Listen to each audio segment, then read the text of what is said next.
Okay, here we go with Daf Lamed Ches Amud Aleph, top of the page, and we just let go of the Gemara that discussed that when you make bread for a kutach, it depends on how you make it.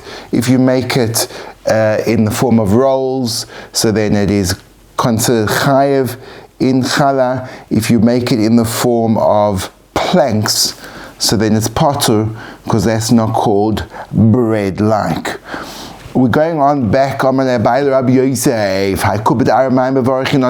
So we've discussed the kubah da'ara, which is when you make this hole in the ground of a stove, and you put in water and flour, and you make some kind of bready kind of thing. What bracha do you make on it? We discussed that it's chayev in challah, but what is a bracha? Do you make shakol, mazoinus? Do you make hamoitzi? Part 2, Amalei misavas nahamahu. So in astonishment, Rabbi Yosef replied back to Abaye, what, do you think it's bread? Guvla ba'almahu umevarchin oleh ilave bore mine mazonis. Guvla means it's a conglomeration in general, it is, and you make on it bore mine mazonis. Part 3 of the Sugya, Mazutra kavasudas ilave. Mazutra took this kubah da'ara, this cooked in a ground, in a stove, conglomeration, and he said, I'm making my meal around this. That's called his kover sudos, he's establishing his meal on it. And because he was koveya his suda, he said, this is what my meal is based on. He breadified it, and he made brachos, and he benched on it. So you see that the status of mazonis, when you use it as a staple of the meal, can be elevated. Under what circumstances, under what conditions, that we're going to have to explore, and you'll explore. What's interesting is that, to me, you can elevate the status of mazonis, but I don't think you can denigrate the status of bread. Meaning, if there's a mazonis that I create a meal out of, it becomes hamoiti. If there's a moiti that I want to have as a snack, it doesn't become a mazonis. The bread itself, you can change the form of the bread and then maybe it does, but the actual bread itself can't be relegated. Continues the Gemara and adds in part 4, Amar Baravashi, this kubah da'ara of Adam Yotzi ben Yudei Chavasa Pesach, it can also serve as your matzah on Pesach, even though in general it's a mazonis. My timer, what is the reason? Nechem oini karin bei, poor bread, you call it. Now we're going to go on to a completely different sugya, and we digress into the sugya of what do you make on fruit juices? What bracha do you make on fruit juices? The juice of a fruit. So Amar Baravashi, part 2nd sugya na Gemara part 1. Amar Baravashi, says Mar Baravashi, Hai duvshet tamari, this honey of the dates, meaning the liquid of the dates, you don't make ber per 8, you make shakonya bidvore part 2. My time, what is the reason? Part 3, the reason is perspiration in general it is. Meaning it's not considered the essence of the fruit, it's considered some extraneous entity. Part 4, Kaman, like who does this go? Ki Tana, like this Tana does not, that the Tana learned in the Mishnah in Trumos, Dvash Tamarim, the honey of dates, V'yayin Tepuchim, and the wine of apples, V'chaimes Sefunios, and the vinegar of Sefunios, a type of grape, V'shamei Peiros Shel Truma, and all the other water of the fruit, the juice of which are in Truma. Reb Lezer says, if you ate them unwittingly, you have to pay them back. Plus, you have to pay back an extra fifth, 20%. Rabbi Yeshua poiter. And Rabbi Yeshua says, you're exempt. This is not considered Truma. This is not the fruit. This is an extraneous entity, and therefore you're exempt. We go like Rabbi Yeshua, which is a proof that the halacha stated by Rav Ashi that you make shakol on fruit juices is a viable and proven halacha. And that's fruit juices. Going over now to something else. Sugi number 3, part 1. There was one of the Talmidim, one of the rabbis, asked Rava a shaila, Terima mahu. What is the din with terima? Terima means anything which is crushed.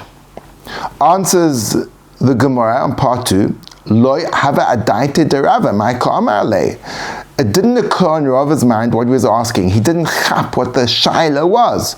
Part 3, Yosef Ravina Kamei Rav. Ravina wanted to help him out, so he said to this rabbi, he said to him, Amalei Deshum Shemika Amrit, do you mean squashing sesame seeds, which produces their oil, what you make on the squashed sesame seeds? Or do you mean crushing, what's it called, turmeric, to get its...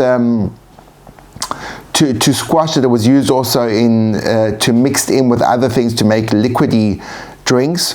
Ka'amat or the purtsni ka'amat, or is it the crushing of really small grapes that you wanted to? That's often used also as a drink. Which one of those are you referring to? So as he is asking the person the question, all of a sudden, adachi v'hachi. In the meantime, Aske Rav L'daita, it rose up on Rav's mind. You are obviously referring to chashilta. Chashilta is something which is also crushed. Vad kartan lemilsa, and then all of a sudden I remembered where the source is and how to answer your question. Vad kartan lemilsa hada amar Rav Asi. It reminded me of what Rav Asi had said. Hai tmari shel truma mutal asos mein truma. Rav Asi taught that these dates of truma, you can make them into terima. But you can't make them into a beer. So the halacha with truma is you're not allowed to destroy it and defoodize it. It has to remain a food. You can't use it in a way that removes its foodiness from it. And therefore, over here, if it's permitted to crush dates, it must mean they still remain the same dates as they were before, which means they are still boya pre ha'etz, and therefore truma, which is a crushed fruit, will retain the original bracha. And the Gemara in part 4 concludes, truma, dates that you make into trima, my timer, what is the reason that you make on the b'rei? Because in their matter they stay as they were, and therefore trima, which is a crushing, doesn't destroy the nature of the fruit, since it's recognizable, you can see it hasn't been completely and totally blended to a different form. You make the original bracha. And now we're going into the fourth sugi on the page, which is shesisa. Now shesisa, Rashi says, is a mixture of water and flour, and it's a specific kind of flour. It's flour which is made from cooked kernels, so it makes them sweeter, and then you add in honey, so it's a very sweet, doughy kind of thing. So Rav says on this flour and water mix, which is some kind of, I would say, doughy thing, you make shakol. Yet Shmuel says you make mazonis. Part 2, Amar Rav Chisda v'lo pligi. They're actually not arguing. This is when it's thick, that was Shmuel, that's when you make mazonis or baraka, and when it is thin, then you make shakol. The thick one is made for eating. The thin one, the diluted mixture, which you can drink, that is created for healing, it's for medicinal purposes, and therefore it's not the normal way of being eaten, and it loses its mazonis and becomes shakol.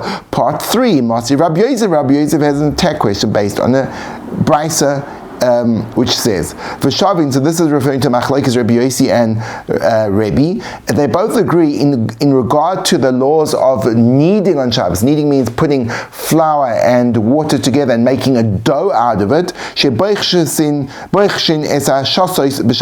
That you can stir shasos, which is the Hebrew word for shtisa, this a mixture of sweet flour and water on Shabbos.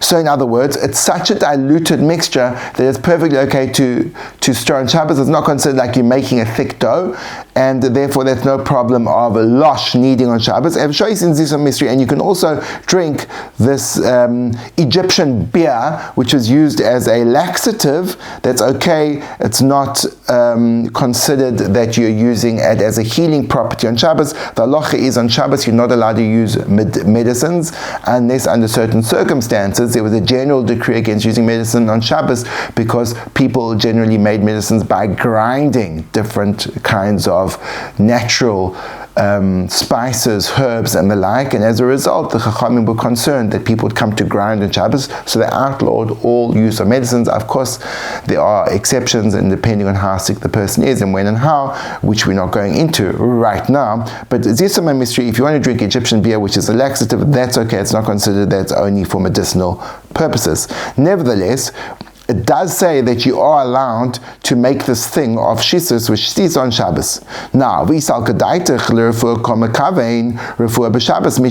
you think that the only way and the only means in which shisisa is consumed is for healing, well, then we wouldn't have permitted you to make it on Shabbos because it's a clear healing thing. That's part 3. Abaye retorts, don't you agree to me that you can make something that is for a refuah on Shabbos? I'll prove to you can. Did we not learn in the Mishnah? There's all kinds of food a person can eat for healing, and all the drinks you can drink, meaning if you are intending that something should heal you, for example, garlic has got healing properties, and you eat it on Shabbos in the normal way that garlic is eaten, even though your intention is for healing, it doesn't make a difference. It's considered perfectly okay. And so too with all the drinks, if you're drinking them and they have, I suppose, ambiguity in relation to they are used for other things as well, even though your intention is to heal with them, that's okay. And why is it okay? How is it okay? You're using it as a refuah on Shabbos. It says about what are you forced to say? When people look at the person drinking, they'll say, he just enjoys drinking this thing. It can be drunk by certain individuals, and they don't pin it on the fact that he's intending it as a healing. So in regard to Shasisa, we can say that the person is intending to eat it, and therefore it is not a problem on Shabbos. Another version, and there's actually no difference between these versions except just the stylistic usage of language, that the person looking will say that he's intending to eat it and not for a refuah. And the refuah is just an automatic consequence, and the refuah comes as an automatic result. So it comes out really that Rabbi Yosef, they wanted to challenge Rav Chista's reconciliation between Rav and Shmuel, saying one was talking about thick, Rav was talking about thin, and Shmuel was talking about thick, and therefore they don't dispute. Rav Yosef wanted to challenge it and say that no, they must be arguing, because both thick and thin, if they are for food, you would require mezonos, and it cannot be used. And it cannot be used as a refuah, so that is disputed. Abai comes out essentially winning and explaining that even though it is a refuah, it can still be used on Shabbos because there's an ambiguity, and the onlooker will know that, or will assume that he's doing it for eating purposes. Now the Gemara goes in, this is a fifth part of the Sugi of Tzricha de Rav, and we need Rav's halacha that says you make shakol on this even though it's for refuah. Why? If I only would have learnt about the Gemara in Shabbos, I would have thought in Shabbos, yes, there you intended to be eaten, and the refuah has an automatic consequences. But over here, when we're not talking about Shabbos, we're talking about during the week, and it's obvious, and your only intent is for healing. Since over here you don't have to do it to eat, you can do it for healing alone. We'd say you don't need to make a bracha because it's not the normal course of eating. Comes to teach me, Rav, that since you derive benefit from it, it's enjoyable, you need to make a bracha, and that draws a close our sugya. And now we go on to the next in the Mishnah, and we're about to discuss what is the actual format of the bracha of hamoitzi, or perhaps moitzi. Tanya Rabban, we learned in the Brachos. Mahu oimeh. What should you say when you have bread? The Tana Kama says, ha moitzi lechem neretz, with a hey. You should say the one that brings out, or better, the one that brought out, because you're talking about where you've already got the bread in front of you. So he brought out this bread from the ground. Rabbi Nechemia oimer moitzi, the one that brought out lechem min haaretz. Amar Rava.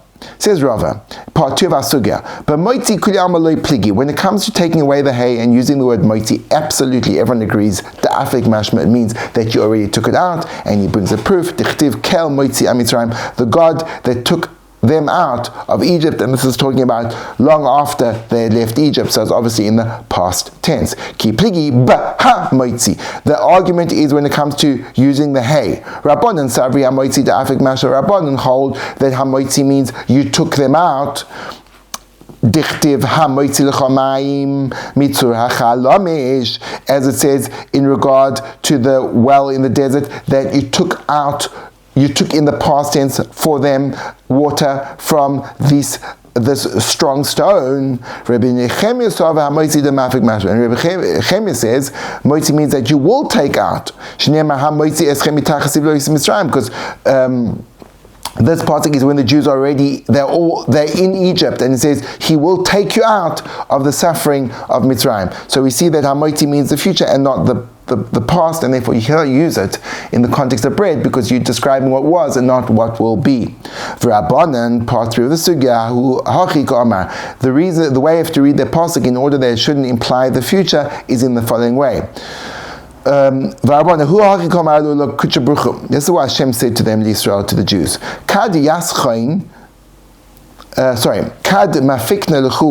When I will take you out, I will do something for you, that in order that you'll know that I'm the one that took you out from Egypt. Because the first part of the pasuk says,